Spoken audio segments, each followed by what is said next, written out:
नमस्कार, मैं नीलू सिंह आपकी हिंदी अध्यापिका आज की इस ऑनलाइन कक्षा में आपका स्वागत करती हूँ। आज हम अपने इस पठन पाठन के क्रम में अपना अगला शीर्षक पढ़ेंगे शब्द विचार, जिसके अंतर्गत हम पढ़ेंगे शब्द का अर्थ, शब्द की परिभाषा, शब्दों का वर्गीकरण, उसके प्रकार, ये सारी चीज़ें हम शब्द के अंतर्गत पढ़ेंगे। तो सबसे पहले जानते हैं कि शब्द है क्या। हम ध्वनियों भाषा का उच्चारण करते समय हम ध्वनियों का प्रयोग करते हैं और लिखित ध्वनियाँ जो होती हैं वही हमारा वर्ण कहलाता है। और वर्णों का जो हमारा सार्थक समूह होता है उसे हम कहते हैं शब्द। अर्थात शब्द की परिभाषा होगी कि वर्णों का सार्थक और व्यवस्थित समूह शब्द कहलाता है।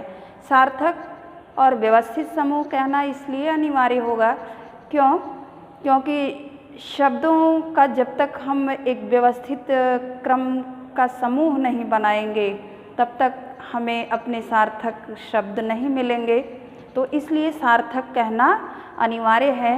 मैं भी आपको उदाहरण के द्वारा दिखाऊंगी कि वर्णों को अगर हम अव्यवस्थित क्रम में रखेंगे तो हम उससे शब्द नहीं बना पाएंगे, क्योंकि शब्दों को बनाने के लिए वर्णों का एक सार्थक समूह होना चाहिए। बिना वर्णों के सार्थक समूह के हम शब्द नहीं बना सकते हैं। तो हमें पुनः शब्द की परिभाषा पर ही चलना होगा कि शब्द की परिभाषा है कि वर्णों के सार्थक और व्यवस्थित समूह को ही हम शब्द कहते हैं। जैसे अब उदाहरण के द्वारा मैं आपको बताती हूँ। जैसे वर्ण है हमारे, हमने एक शब्द लिया है, शब्द है हमारा कलम। यहाँ इस शब्द में 3 वर्णों का प्रयोग किया गया है, क है, ल है, म है। तीनों वर्णों का एक व्यवस्थित क्रम रखा गया है, तब जाकर के हमें ये सार्थक शब्द मिला है। अगर अभी हम इससे में वर्णों का क्रम बदल दें, वर्णों का क्रम बदल दें तो हमारा शब्द जो है वो बदल जाएगा, और शब्द के बदलने से शब्द का अर्थ भी बदल जाता है। अब जैसे हम कर दिए, पहला अक्षर हमने कर दिया ल, दूसरा हमने कर दिया म, तीसरा हमने कर दिया क। अब ये हमारा ल, म, क वर्ण वही है जो हमने कलम में लिखा है, बस अंतर इतना कर दिया है, इसमें वर्णों के क्रम को हमने बदल दिया है।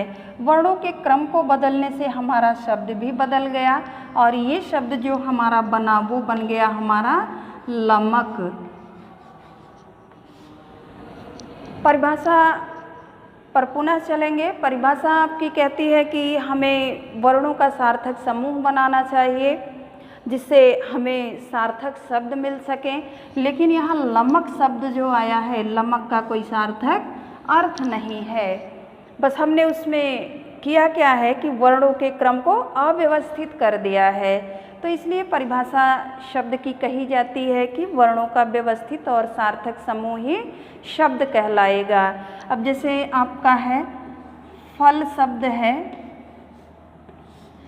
इसमें 2 वर्ण आपको मिला है, इसका क्रम है, व्यवस्थित क्रम इसका है, फ है, फिर ल है। वर्ण यही रहे, बस वर्णों के क्रम को हम बदल दें। पहले हम कर दें ल, इसके बाद हम कर दें फ। वर्णों का क्रम बदलते ही हमें जो यहाँ पर शब्द मिलेगा वो मिल जाएगा लव। ये हमारा मिलेगा लव।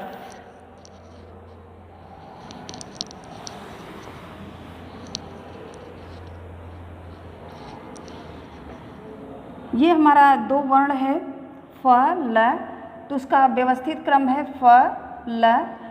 हमें शब्द मिला सार्थक फल।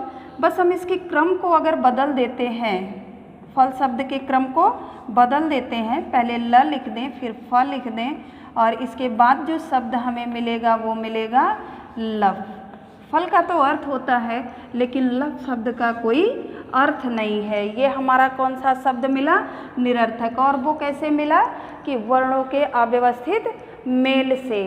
तो इसलिए शब्द की परिभाषा हमारी बार बार हमको याद दिलाती है कि शब्दों का जो क्रम होना चाहिए, जो समूह बनना चाहिए, वो सार्थक बनना चाहिए और वर्णों का क्रम जो हो वो व्यवस्थित होना चाहिए। तो इस तरह से आपकी किताब में अनेकों उदाहरण दिए गए हैं और उस उदाहरण के माध्यम से आप प्रयास करेंगे तो आपको ये अंतर स्पष्ट रूप से नज़र आएगा। कुछ एक शब्द ऐसे भी आपको मिलेंगे कि उनके वर्णों को अगर बदलेंगे आप तो उसमें भी आपको सार्थक शब्द मिलेगा, लेकिन उस अपरिवर्तन में भी, वर्णों को बदलने में भी आपको विशेष सावधानी बरतनी पड़ेगी कि हाँ उससे वो शब्द बन सकता है या नहीं बन सकता है। तो आप इसका विशेष ध्यान रखेंगे। अब जैसे कलम शब्द है, आप इससे एक सार्थक शब्द और भी बना सकते हैं। उसका वर्ण आप व्यवस्थित रखिए। अब जैसे देखिए क है, म है, ल है। अब इसको जब हम मिलाएंगे तीनों को तो हमें एक सार्थक शब्द मिलेगा, कमल। यही हमने वर्णों का क्रम अव्यवस्थित कर दिया था, ल पहले कर दिया, फिर म कर दिया, फिर क कर दिया। तो वही हमें जहाँ निरर्थक शब्द मिल गया, वही हमने वर्णों की व्यवस्था सही रखी। वर्णों को रखते समय ये विशेष ध्यान रखा कि हाँ हमें इससे एक सार्थक शब्द बनाना है। तो हमें उसी शब्द से फिर एक नया शब्द मिल गया जो हमारा शब्द बना कमल। तो ये आप विशेष ध्यान रखिएगा कि वर्णों का क्रम अव्यवस्थित जैसे ही आप करेंगे तुरंत ही आपको जो शब्द मिलेगा वो निरर्थक मिलेगा। तो इसलिए शब्द बनाते समय ये सावधानी बरतनी पड़ेगी आपको। ये विशेष ध्यान दीजिएगा कि शब्दों का जो समूह बने वो आपका व्यवस्थित होना चाहिए, सार्थक होना चाहिए, तब जाकर के कहीं आप वर्णों को मिला करके शब्द बना पाएंगे। इससे आगे हम चलते हैं शब्दों के वर्गीकरण में कि शब्द के कितने प्रकार होते हैं, शब्दों का वर्गीकरण कितने प्रकार से किया जा सकता है। तो शब्दों का वर्गीकरण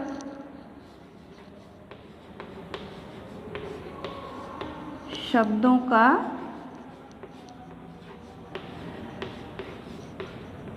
वर्गीकरण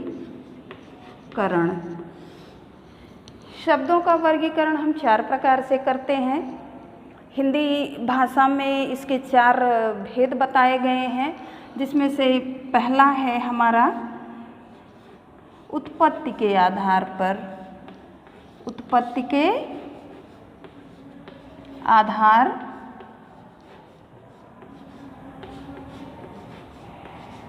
पर। दूसरा हमारा है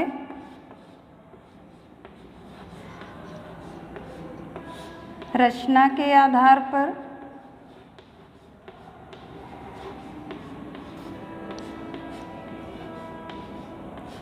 तीसरा हमारा है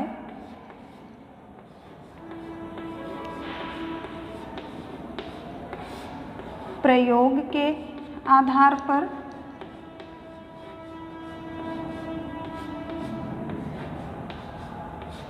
और चौथा हमारा है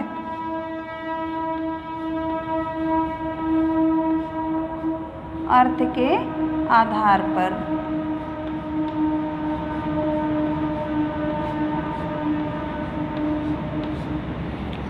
तो शब्दों के वर्गीकरण में हम ये 4 प्रकार पढ़ेंगे। उत्पत्ति के आधार पर, रचना के आधार पर, प्रयोग के आधार पर, अर्थ के आधार पर।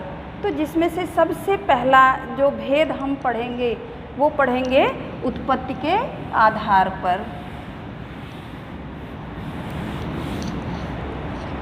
शब्दों के वर्गीकरण में सबसे पहला हमारा जो भेद है वो है उत्पत्ति के आधार पर। तो इसमें उत्पत्ति के आधार पर शब्दों के 5 भेद बताए गए हैं, जिसमें से पहला है आपका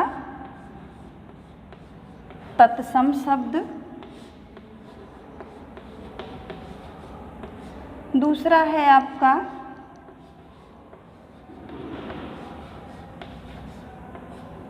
तद्भव शब्द। तीसरा है आपका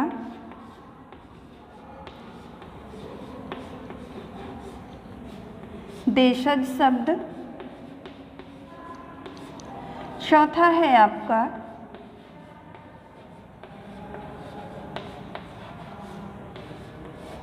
विदेशज शब्द। और पांचवा है आपका संकर शब्द।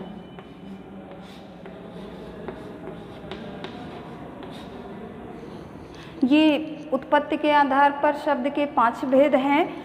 ये आपका पहला है तत्सम शब्द, दूसरा है तद्भव शब्द, तीसरा है देशज शब्द, चौथा है विदेशज शब्द और पांचवा है संकर शब्द। तो जिसमें से सबसे पहले हम पढ़ेंगे तत्सम शब्द। पहला हमारा जो उत्पत्ति के आधार पर भेद होगा वो होगा तत्सम शब्द।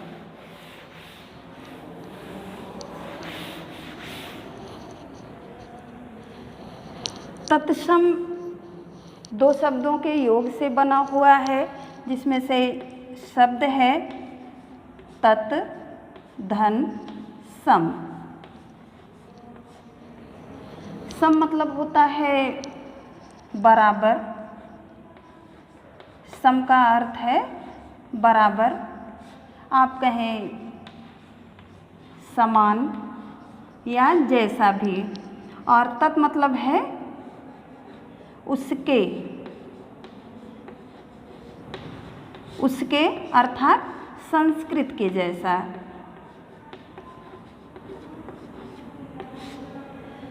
उसके अर्थात संस्कृत के जैसा। तो कहने का मतलब कि ऐसे शब्द जो संस्कृत के समान हो वो तत्सम शब्द कहलाते हैं। तो तत्सम की परिभाषा होगी कि संस्कृत के ऐसे शब्द जो संस्कृत और हिंदी दोनों में समान रूप से प्रयोग किए जाएं, ऐसे शब्द तत्सम कहलाते हैं। वो संस्कृत के शब्द होते हैं, हिंदी में प्रयोग किए जाते हैं, लेकिन वो जिस तरह से संस्कृत में प्रयोग किए जाते हैं उसी रूप में ही वो हिंदी में भी उनका प्रयोग किया जाता है। उनके रूप में कोई परिवर्तन नहीं होता है। जैसे उदाहरण है आपका दुग्ध शब्द है।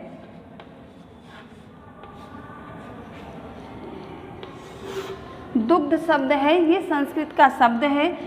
जैसे संस्कृत के शब्द का प्रयोग हिंदी में करेंगे लेकिन उसके रूप को बदलेंगे नहीं। उदाहरण के तौर पर दुग्ध शब्द है, हम इसका प्रयोग हिंदी में करेंगे लेकिन इसके रूप में कोई परिवर्तन नहीं करेंगे। हम दुग्ध को हिंदी में भी दुग्ध ही लिखेंगे, दूध नहीं लिखेंगे।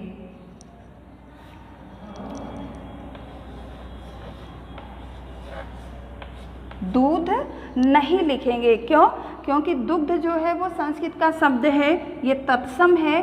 हम इसका प्रयोग हिंदी में करेंगे तो उसके उसी रूप में करेंगे, उसमें कोई परिवर्तन नहीं करेंगे। तो दूध शब्द हमारा जो होगा वो तत्सम नहीं है, इसलिए हम दुग्ध को हिंदी में प्रयोग करते समय दुग्ध ही लिखेंगे। इसकी परिभाषा, तत्सम शब्द की परिभाषा बताती भी यही है कि संस्कृत के ऐसे शब्द जिसका प्रयोग हिंदी और संस्कृत दोनों भाषाओं में समान रूप से किया जाए, ऐसे शब्द तत्सम शब्द कहलाते हैं। तत्सम के बहुत से शब्द हैं। अब जैसे आप देखें अग्नि है, तो इसका प्रयोग जब हम हिंदी में करेंगे तो अग्नि ही कहेंगे, इसके रूप को हम बदलेंगे नहीं। इस तरह से आप देखेंगे तो आपको अपनी किताब में उदाहरण स्वरूप अनेकों शब्द मिलेंगे।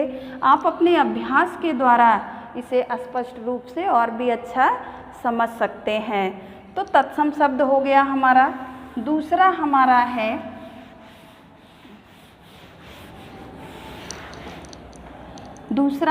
हो जाएगा तद्भव शब्द।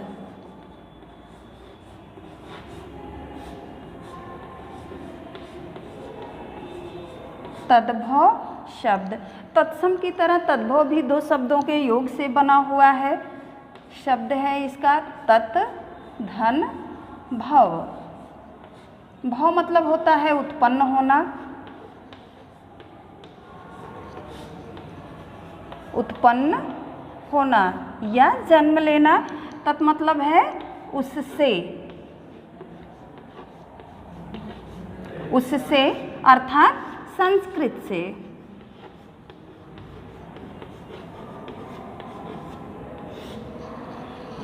उससे अर्थात संस्कृत से, और भव मतलब उत्पन्न होना या जन्म लेना।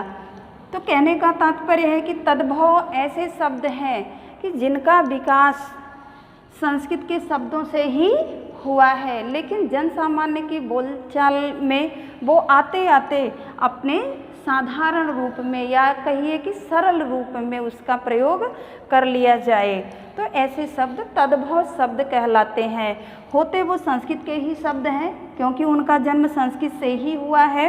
यहाँ आपको देखिए बताया भी गया है, उससे का अर्थ है संस्कृत से, और भव मतलब होता है उत्पन्न होना, अर्थात जो संस्कृत से ही उत्पन्न हुए हैं लेकिन विकसित होते होते वो और सरल रूपों में प्रयोग कर लिए जाते हैं। जैसे इसका उदाहरण अभी जो हमने तत्सम में बताया था उसी उदाहरण के द्वारा आप देखेंगे। दुग्ध शब्द है, तत्सम में हमने आपको बताया कि दुग्ध शब्द है ये तत्सम है, लेकिन जब उसे हम हिंदी में प्रयोग में लाएंगे तो दुग्ध ही लिखेंगे, लेकिन तद्भव में आप इसके विपरीत करेंगे। दुग्ध शब्द है ये तत्सम है, लेकिन जब हम इसका तद्भव में प्रयोग करेंगे तो हम दुग्ध न लिख करके यहाँ दूध लिखेंगे। जैसे अग्नि है ये हमारा तत्सम है, जब हम इसका प्रयोग तद्भव में करेंगे तो इसे अग्नि न लिख करके हम आग लिखेंगे। यानी संस्कृत के ऐसे शब्द जिनका प्रयोग हिंदी में हम करते हैं लेकिन उसे अपनी बोलचाल की सुविधा के अनुसार सरल बना लेते हैं, ऐसे शब्द कहलाते हैं तद्भव शब्द। इसके बाद अब हम तीसरा पढ़ेंगे अपना। हमने आपको पहले ही बताया कि शब्द के वर्गीकरण के पहले भेद उत्पत्ति के आधार पर 5 भेद माने गए हैं। जैसे तीसरा हम पढ़ेंगे देशज शब्द। देशज शब्द जो जिनका विकास हिंदी भाषा से ही हुआ है, वो किसी अन्य भाषा से नहीं लिए गए हैं, ऐसे शब्द कहलाते हैं देशज शब्द। इस पर अन्य किसी भाषाओं का कोई प्रभाव नहीं पड़ा है। क्षेत्रीय भाषा को भी हम देशज शब्द के अंतर्गत ही रखते हैं। जैसे इसके उदाहरण स्वरूप है, हम डिबिया शब्द लेते हैं, ये हमारा देशज शब्द है क्योंकि इसका विकास हिंदी से ही हुआ है, इस पे किसी अन्य भाषा का प्रभाव नहीं पड़ा है। तो ये हमारा शब्द कहलाएगा देशज शब्द। देशज का अर्थ ही है कि जिसका विकास हिंदी भाषा से ही हुआ हो, किसी अन्य भाषा का उस पर प्रभाव न पड़ा हो, तो ऐसे शब्द कहलाते हैं देशज शब्द। क्षेत्रीय या स्थानीय भाषा को भी हम देशज ही कहते हैं। चौथा है हमारा विदेशज।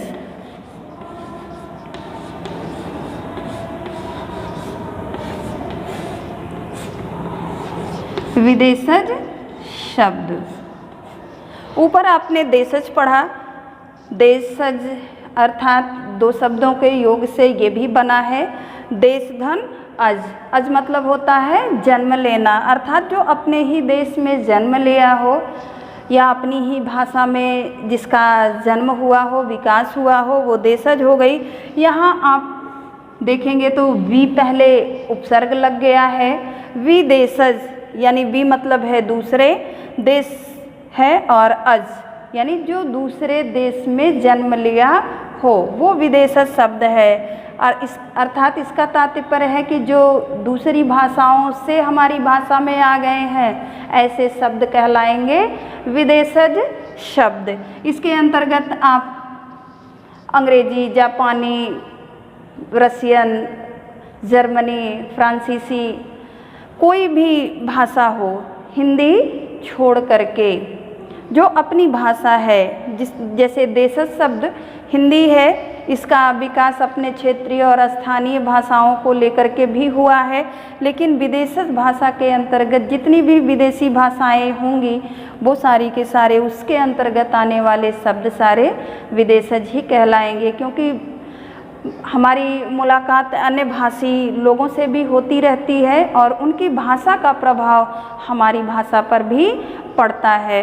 तो कुछ शब्द ऐसे हैं, अन्य भाषा के भी ऐसे शब्द हैं जिनका प्रयोग हम अपनी भाषा में इस तरह से करते हैं कि वो हमें लगता ही नहीं है कि ये किसी अन्य भाषा के शब्द हैं। तो ऐसे भाषा वाले शब्द जो होते हैं वो विदेशज शब्द के अंतर्गत आते हैं।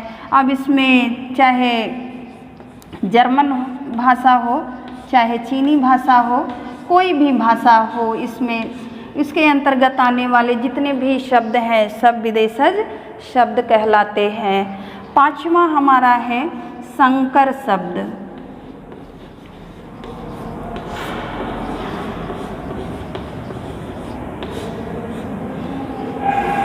पांचवा हमारा है संकर शब्द। संकर का मतलब है जिसमें ऐसे शब्द आते हैं जो दो भाषाओं के योग से बने हों, यानी इसके अंतर्गत जो भी शब्द आएंगे वो दो भाषाओं के मेल से बने होंगे। तो वो भाषा हमारी जो होगी वो उसके अंतर्गत आने वाले जो शब्द होंगे वो संकर शब्द के अंतर्गत आएंगे। जैसे है, हम कहते हैं जन्मदिन। अब जन्मदिन, हम इसे अगर इस शब्द को तोड़ेंगे, इसका विग्रह करेंगे तो इसमें से दो सार्थक खंड हमको मिलेंगे। पहला मिलेगा जन्म, दूसरा मिलेगा दिन। संकर शब्द का मतलब बताया हमने कि जो दो भाषाओं के मिलने से बने हों। तो जन्म जो है ये संस्कृत भाषा का शब्द है, संस्कृत भाषा का शब्द है, और दिन जो है वो हिंदी का है। यानी इसे बनाने में दो भाषाओं को मिलाया गया है, संस्कृत और हिंदी, तब जाकर के शब्द हमारा बना है जन्मदिन। तो ऐसे शब्द जिनमें दो भाषाओं को मिला करके बनाया जाए जो शब्द, वो कहलाता है संकर शब्द। एक बार आप पुनः देखें कि शब्दों का वर्गीकरण हमने 4 प्रकार से बताया कि शब्द 4 प्रकार से बांटे गए हैं, जिसमें से उत्पत्ति के आधार पे उसका पहला भेद है। उत्पत्ति के आधार पर शब्द के 5 भेद आपको बताए। पहले बताया तत्सम शब्द कि संस्कृत के ऐसे शब्द जिसका प्रयोग संस्कृत या हिंदी दोनों भाषाओं में समान रूप से किया जाए, वैसे शब्द तत्सम शब्द कहलाते हैं। दूसरा हमने आपको बताया तद्भव शब्द, यानी संस्कृत के ऐसे शब्द कि जिनका प्रयोग हिंदी में किया जाए लेकिन उनके रूप को थोड़ा बदल दिया जाता है, उसके रूप को परिवर्तित कर दिया जाता है, ऐसे शब्द कहलाते हैं तद्भव शब्द। तीसरा हमने आपको देशज शब्द बताया, यानी हमारे ऐसे शब्द या स्थानीय क्षेत्रीय बोली के अंतर्गत जो भी शब्द आते हैं और जिनका विकास हिंदी में ही हुआ है, उन पर किसी अन्य भाषा का कोई प्रभाव नहीं पड़ा है, ऐसे शब्द हमारे देशज शब्द के अंतर्गत आते हैं। चौथा हमने आपको पढ़ाया विदेशज शब्द। विदेशी मतलब कि जो हमारी भाषा से नहीं होकर के किसी अन्य भाषा से हमारी भाषा में आ गए हों और हम उनका प्रयोग करते हों, तो ऐसी भाषा के अंतर्गत आने वाले शब्द जो होते हैं वो विदेशज शब्द कहलाते हैं। पांचवा हमारा है संकर शब्द। संकर शब्द के अंतर्गत ऐसे शब्द आते हैं जो दो भाषाओं से मिल करके बने होते हैं, ऐसे शब्द को हम कहते हैं संकर शब्द। तो एक बार हम पुनः चलते हैं शब्द पर कि वर्णों के सार्थक और व्यवस्थित समूह को हम शब्द कहते हैं। शब्द का 4 प्रकार से वर्गीकरण किया गया है, जिसमें से पहला है उत्पत्ति के आधार पर, दूसरा है रचना के आधार पर, तीसरा है हमारा प्रयोग के आधार पे, चौथा है हमारा अर्थ के आधार पे। तो सबसे पहला भेद हमने आपको पढ़ाया उत्पत्ति के आधार पर। उत्पत्ति के आधार पर आपको पढ़ाया हमने, इसके 5 भेद होते हैं। उत्पत्ति के आधार पर शब्द के 5 भेद होते हैं, जिसमें से आपको तत्सम शब्द, तद्भव शब्द, देशज शब्द, विदेशज शब्द और संकर शब्द पढ़ाए गए। अब पुनः इसके बाद हम अपने अगले वीडियो में इसी शीर्षक के अंतर्गत वर्गों शब्दों का वर्गीकरण का दूसरा भेद पढ़ाएंगे रचना के आधार पर। तब तक के लिए धन्यवाद।